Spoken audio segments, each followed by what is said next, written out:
Assalamu alaikum and welcome to the top 100 favorite games of mine of all time. Yeah, sure, yours. Now we are on 51 to 60 games of favorite of mine. So let's start with number 60, and number 60 is going to be Zombicide Invader. I remember this one, don't worry. All right. So Zombicide game again. I have one Zombicide game which was the Marvel Zombies back in the 90s range, and the Zombicide Invader is well one of the bigger Zombicide games. All Zombicide games used to be bigger, except the Marvel Heroes Resistance was the exception. But coming back to Zombicide Invader.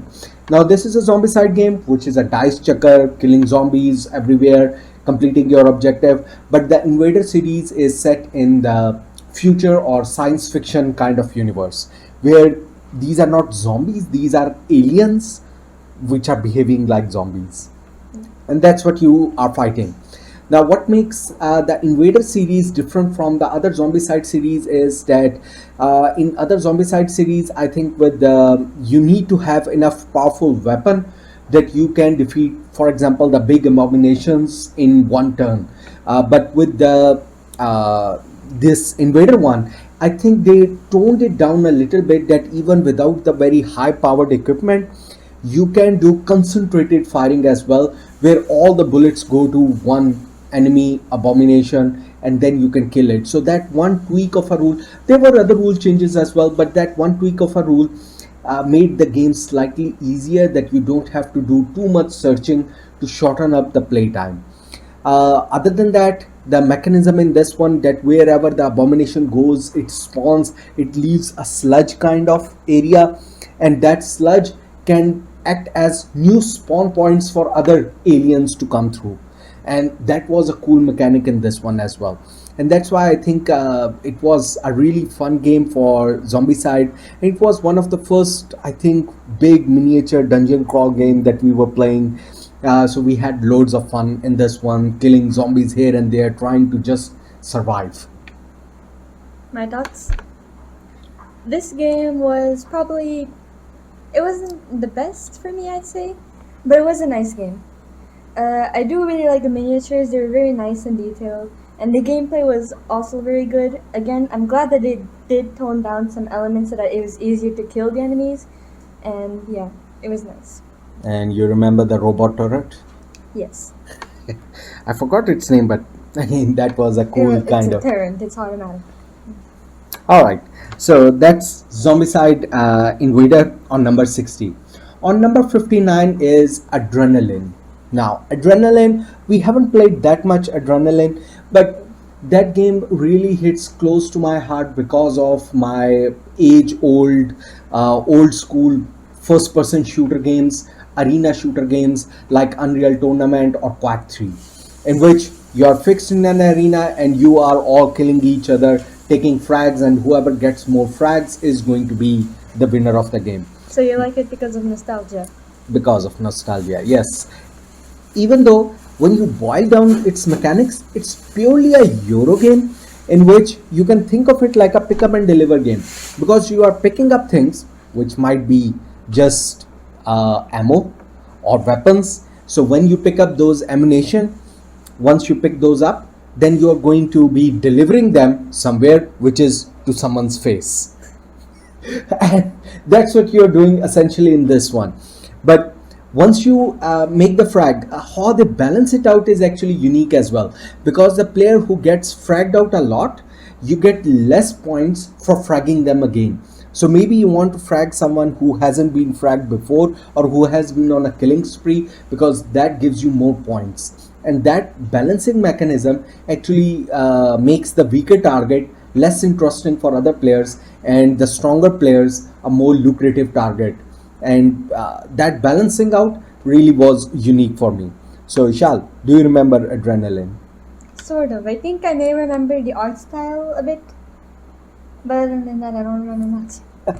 All right, so that's, if you like, again, competitive shooting games, first person shooting games, this is very close to it, as close as possible that you can go to. I don't So think I that's like it. I don't like competitive shooting games. so that's number 59, Adrenaline. On number 58 is going to be one of the newer games or one of the very, very old games called Big Boss. Yes, this one I know. So Big Boss was a very old game, and now Funko Games has come up with a reprint. Many people have played Acquire, which is a more famous game, and this Big Boss was a variant of that Acquire game but with more 3D elements. Essentially what you are doing in this one is that you have a board with different number places where the buildings can be purchased. You are essentially setting up these industries, and the industries mega corporations are actually taking over, having different kind of industries being set up. But essentially what you are trying to do is you are playing these cards to increase the industry side on the board. The bigger the industry, the more share value it's going to have. You're buying their shares using that money that you earn. So whatever you invest in that money company, you're going to get money for it. Using that money, you can buy shares of that same company or any other company which is available on the board. But what you want to do is do an early investment in these companies, because as these companies grow, maybe a share that you bought for, let's say, $5, 5,000 or for 5 million, whatever the I think it's 5,000. 5 million, no. million. 5 million. I think it's million is the unit. So whatever, for 5 units, whatever you had bought the share, now maybe it's going up to 30. So when you sell off that share, you might be getting back 30 million, which is equal to 30 points in the game. And that's why you want to invest heavily in those companies. But the stronger a company gets, nobody owns any particular company. Everything is open trade company, so anyone can own shares in any company that's on the board. But another cool mechanism that happens in this one is when the two companies merge. Yes, that's my favorite part. Yeah, so when slowly you keep putting these chunky 3D blocks to indicate that what the level of building is, and the higher the building, the higher its share value. But once the two buildings touch each other of two different companies, then they are going to have a merger, and the bigger company is going to acquire merger acquisition of the smaller company.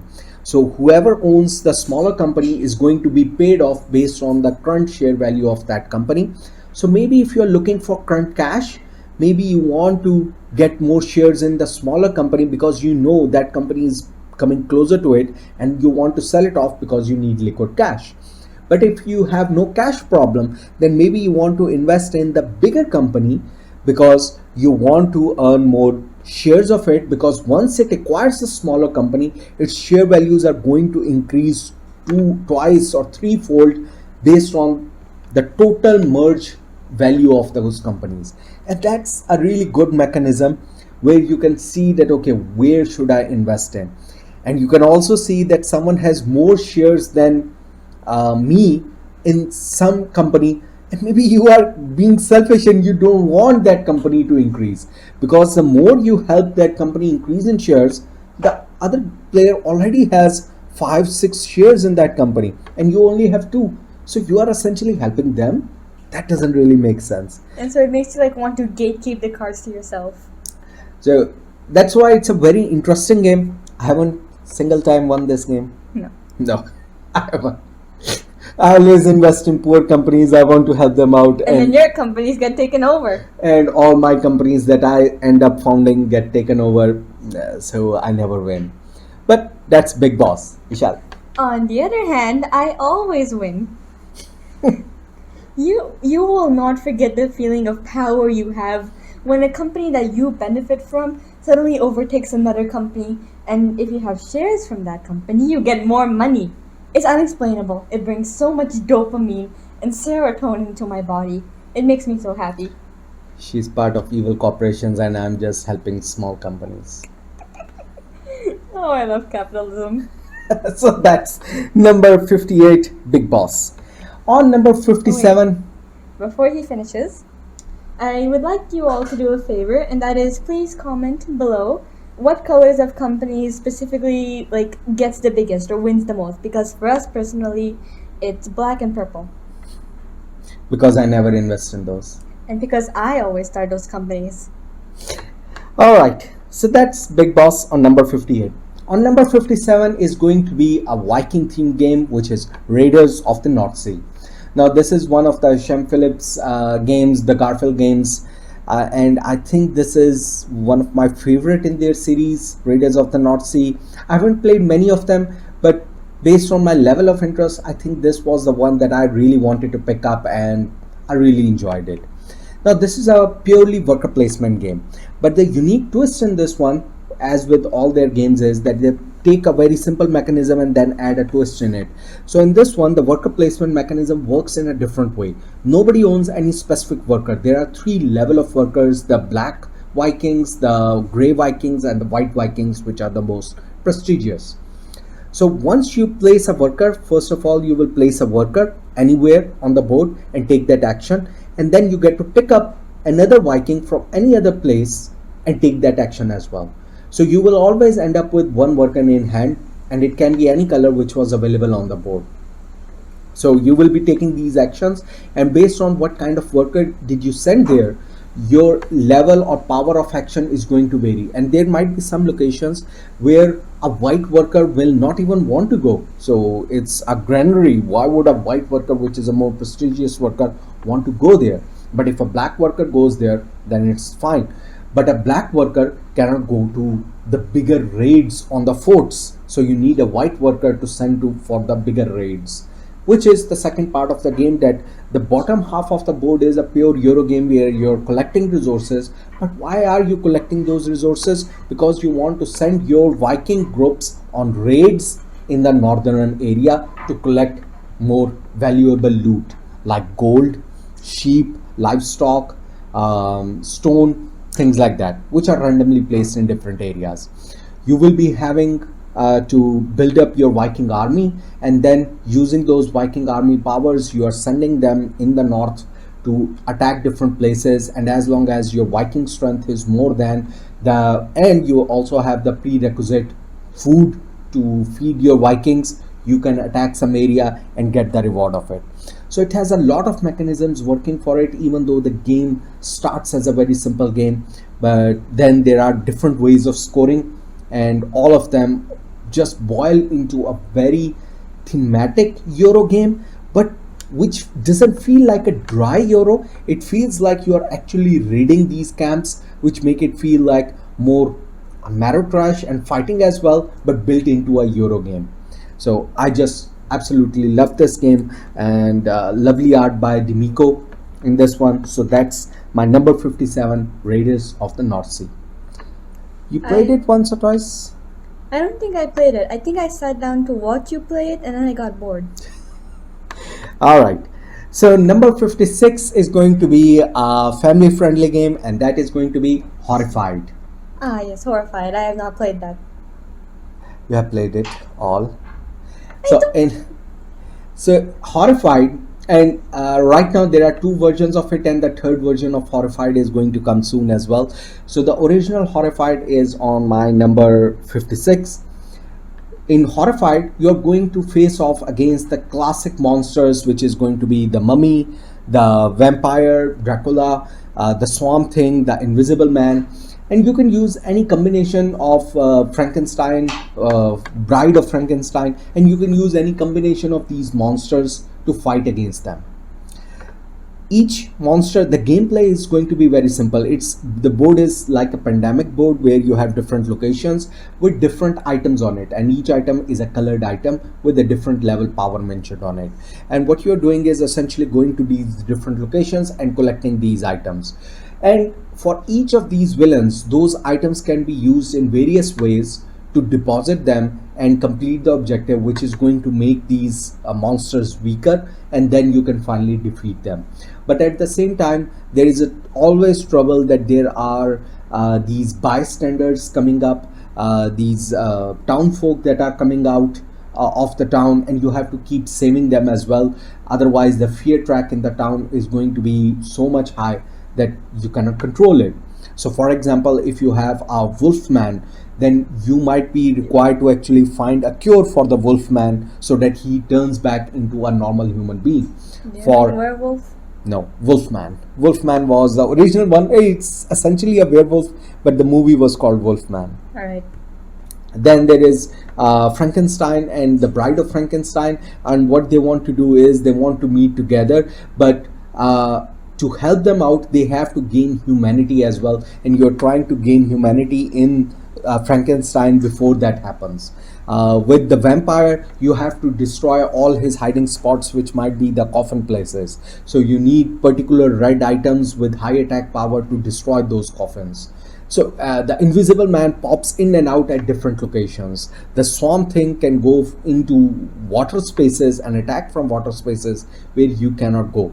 So every monster is unique in this one, and the Mummy one is my favorite because it comes with a tablet, which is a puzzle game in which you have to swap and find the right combination of tiles to defeat that and, well, remove his curse that why Mummy has come alive in the museum. And the variability is that you can mix and match any of these monsters, and you can make this game as difficult as you want. If you want to make it difficult, put 3 monsters in the game, and the game will be enormously difficult because you need now that many more items. Want to make it easy? Play with 2 monsters. So just a lovely family game, Horrified. Do you remember it now or no? I remember how it looks like in all the monsters and puzzles and boards. Do I remember playing it? No. I only remember watching you and Mama play for some reason. You played that with us. Okay, anyway. So that's number 56, Horrified, a great family game. There is the American Monsters version available as well, which is the second part. And the third part at the time of recording of this video has been announced, which is going to be the Greek Monsters. Greek? Yes. Oh, buy me that. I love Greek mythology. Alright. So on number 55, moving on ahead, number 55 is going to be Silver and Gold. This one I remember. A very simple flip and write game from Philip Walker Harding. In this one, you are going to be writing on the cards themselves. So the game comes with just some set of cards, and the cards are going to have what you are flipping are different kind of Tetris shapes. And you have a deck of cards which are indicating different islands on maps on which you are doing treasure hunting. So you are all pirates. Everyone will have some map cards with them. So when you will flip a Tetris shape, everyone has to draw it on any one of those maps. Those maps are going to also have some kind of special symbols on it, like coins, trees, which are going to score in various ways. Essentially what you are trying to do is fully explore each map, and that's going to earn you points which are mentioned on the map. Other than that, the special symbols, if you cover them up, they are going to give you some combo points. So the gold coins, there is a race for the gold coins. When the trees get cut off, then you have to see all the trees that are available on the table right now, and you get that many points. So maybe you want to cut it only at the right time. There are some points which you cut that lets you cut one more box. So you want to combo them as well. Try and complete your islands, and then once you complete any card, you can take a new island card from a display, you can draft it, and at that time you're trying to do set collection as well, because certain map types are going to have different kind of set variety, and that's going to increase your score as well. So a lot of small scoring mechanisms working in a very simple game, because all you're doing is flipping a card and cutting that Tetris shape on your card. But with the very unique scoring mechanisms, it makes it a really fun game. Okay, this is one of my favorite games. Especially, I really like, I don't know how to describe it. I guess I just prefer writing over the cards than writing over a piece of paper related to them. And not to mention, I do really like the combos too, even though I wasn't really good at them. I would just do a combo, I could tick another box, and then I tick something completely useless. Yeah, so the cards are all, don't worry, these cards aren't going to be wasted. These are erasable cards, so you can just erase easily from it. So that makes it a very small and fun game, Silver and Gold. On number 54 is going to be Biblios. Biblios, I still remember this. So Biblios is a very, again, unique game in which you will have 2 set of rounds. In the first round, what you are trying to do is there will be different drafting going to happen, that you are going to always pick a card. You will always pick one card, and then you are going to decide, do I want to keep this card or not? or do I want to give it to someone else? So as the active player, if there are three players, you are always going to pick three cards one by one. But when you pick it up, you have to decide, do I want to keep it or do I want to give it to someone? If you have given it to someone, then you pick up next card. You cannot give the same player the same card again. So every player gets equal number of cards every time, but you get to decide who gets what without looking at all the options. What you are essentially trying to do is do set collection. You have some idea what card I have given to someone else, what card I have kept. So you have some idea what kind of cards they have. You're trying to have the biggest collection of set of cards in each game. And in each game, different dice are going to be rolled at the start of the game to determine the starting value of those specific set of cards, of different suit of cards. So for example, there will be books, there will be scrolls, there will be pastors, and you are assigning those points to them. There might be some special cards as well which let you increase or decrease the value of those points as well. So if you think, oh, that person is taking all the scroll cards, so what you can do is try to play that by yourself, take the bonus card which lets you manipulate the die, use it to reduce the value of the blue cards. Now even though you know someone else has majority of the blue cards or scroll cards or whatever, but you can reduce its value so that they don't get that much points. So that's how the first round of the game is going to be played. But then there are going to be money cards as well in this one. And in the second half of the game, you are going to be using those money cards to do kind of an auction and try to bid for cards in the open market as well. Because whatever got discarded is getting added. You will always be picking up one extra card which is going to the discard pile. And that's what everyone will be bidding for in the end. So that's the second half, and using the bidding mechanism, you're trying to complete more set of cards to do the final thing. And once that game is over, then you will be checking against that who has maximum set of cards for anything, and that's how many points someone will be going. The scoring is very simple because whoever has the maximum, let's say blue cards, they get the blue dice score, which was let's say 3 right now. So they will be getting 3 points. So everyone gets that points. You end up totaling them and you find out who is the winner. A kind of themeless game, but the mechanisms are unique and they make it really fun and filled with that anguish that, oh, this card has come, but I already took a very good card. What should I do? Should I give it to someone else? Maybe you give it to someone else. Maybe in some other round you will be facing such a dilemma. You pick up a card, not good. You give it to someone, not good. You give it to everyone, and the last card that you take for yourself, it's the worst card of them all. So those are the kind of things that might happen that will ruin your day, but that also adds to the fun of this game. So, did you remember the game now? Yes, I have faint memories. I did really like the dice manipulating mechanism. It was one of my favorite. I know that in that game everyone either completely avoided the cursed tomes or you got all of them. Yeah. Yeah. And I was not very good at this game either. I was very bad. Alright, so that's number 54, Biblios. On number 53 is going to be Isle of Skye. Now, Isle of Skye is a game very similar to Carcassonne, but has some added mechanisms to make it more gamery, Themed? more gamery, more unique mechanisms, or more non-simple. It's still a simple game, but it just takes it one notch above Carcassonne. Now in Isle of Skye, you will be doing. What you mean, but I don't have the word for it. So in Isle of Skye, what you will be essentially doing is the same kind of thing as Carcassonne. You will be taking tile and you will be placing it. So field with field, mountain with mountain, road with road. The road rule is not really very stringent in this one, even though it's for your benefit. But you can leave roads as dead end as well. But water with water, that's what you are trying to connect. And you are trying to create your own chiefdom now, or your own island. Then what else you are actually doing is how you're getting tiles is the unique mechanism in this one. Because let's say if you are playing with 2 players, then you will be drawing 3 random tiles. Every player will be drawing 3 random tiles from their bag and placing it behind a shield. Then they will be deciding that how much they want to bid or set the cost for each of those tiles. There are going to be different scoring mechanisms for each of the game, and the game comes with varying scoring variety tiles. So each game is going to be very different because the scoring criteria is going to change.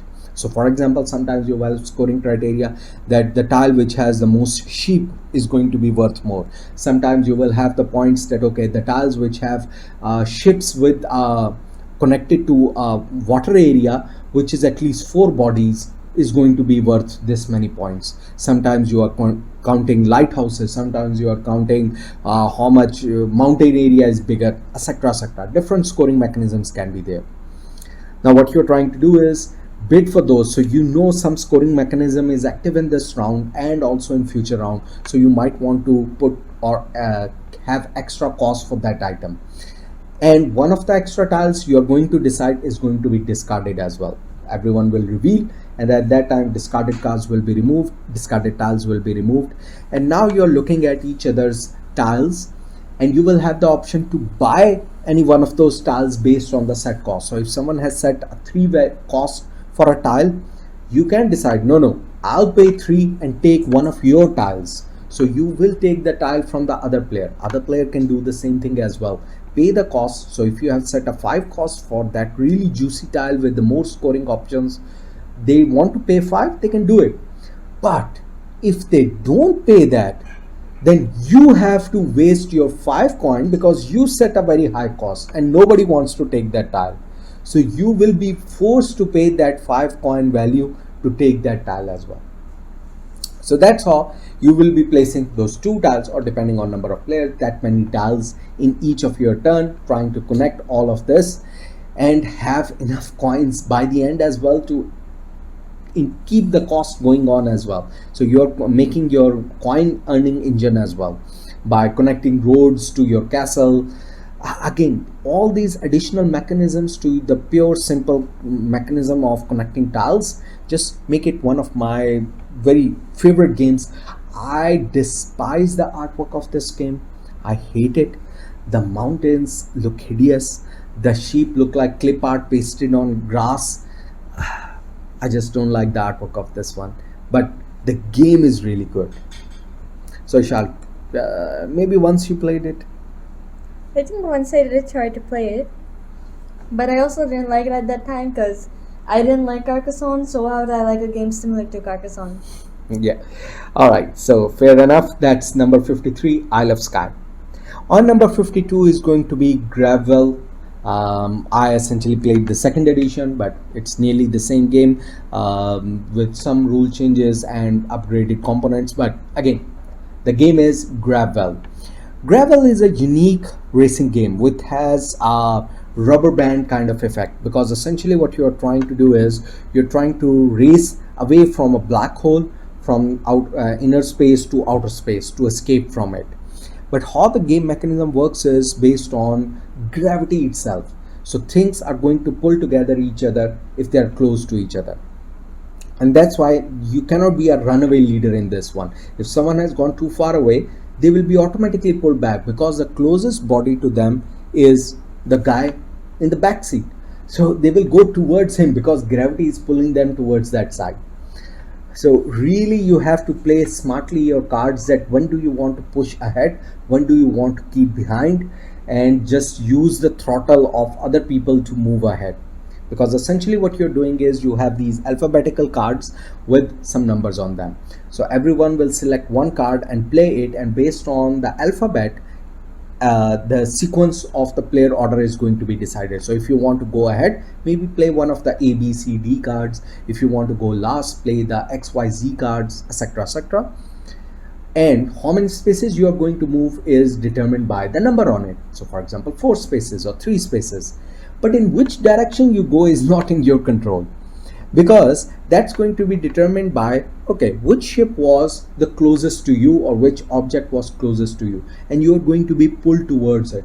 So maybe if you are very further ahead, maybe you want to play a late card so that someone else goes ahead of you, and then you can be attracted towards them and bypass them.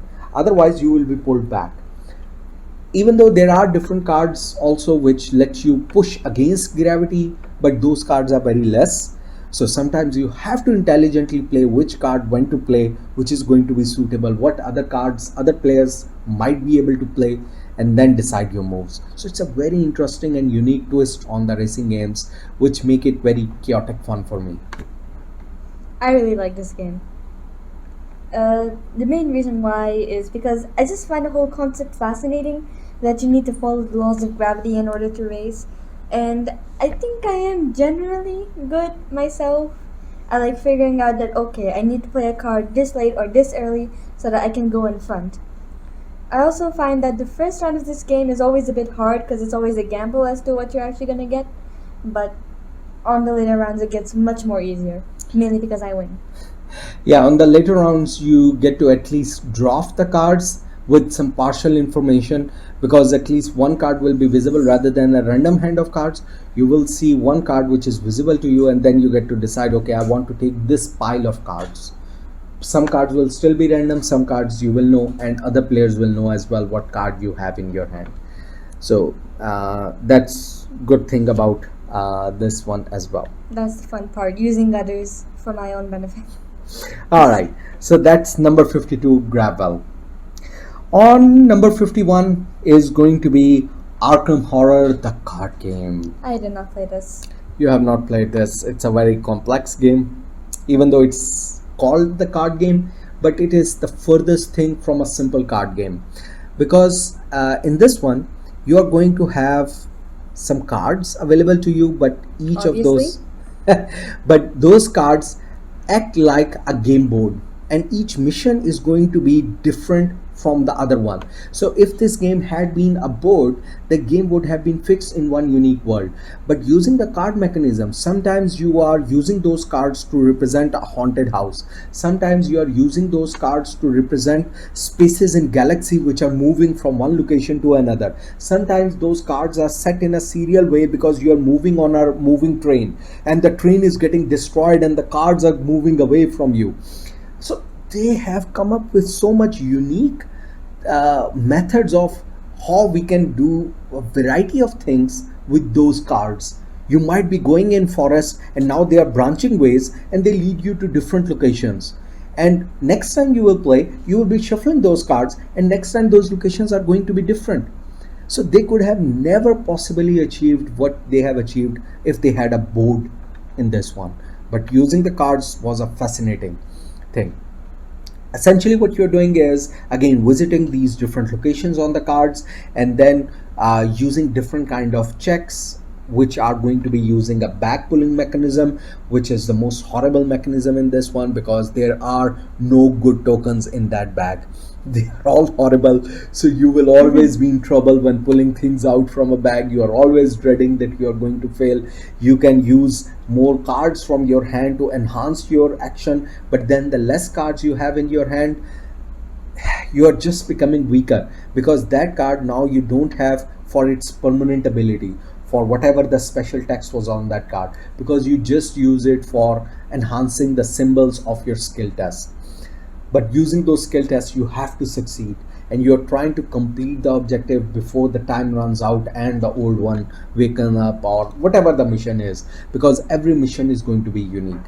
Now this is in no way a cheap game, because even though it's all cards, no miniatures or anything, but once you play one of them, you're going to be hooked and you want to buy more and more expansions, and that's why it becomes an expensive game, that you want to buy full expansions for it. Previously it used to come with the small booster packs on one episode missions pack, which you used to collect, and then you can play with that one mission. You can collect a bunch of them to complete one complete story. But now since that model had a problem that if someone missed one of the story missions in between, your story had a gap, even though you can individually play those missions, but more enjoyable is if you are playing it as a campaign over multiple missions.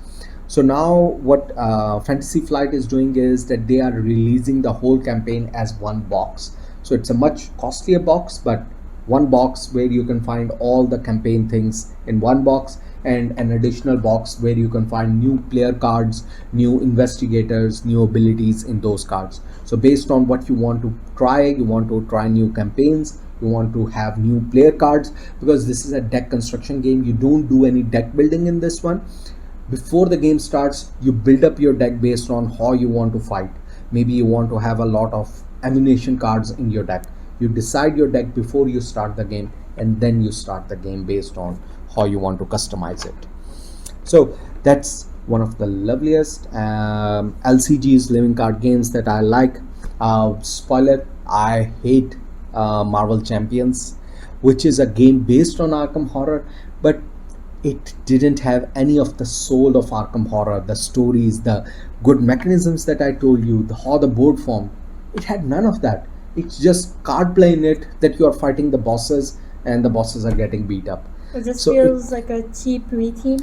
Yes, it's a cheap retheme of, without that story element of Arkham Horror, which elevates this game a lot. And that's why Arkham Horror is in my top 100, but Marvel Champions, maybe it's my top 200, maybe it's even below that. You So- really don't like it. Yeah, I didn't like it. I sold it off. So that's my number 51, Arkham Horror, the card game. And that brings us to an end of this series, which was from 51 to 60. So We're we are halfway through. halfway through. Yes. So the next video is going to be my top 50 games. Really excited for that. Yes? Mm-hmm. All right. So we'll see you next time. And don't forget, if you're liking any of these videos, do leave it in the comment. And happy gaming. Happy game.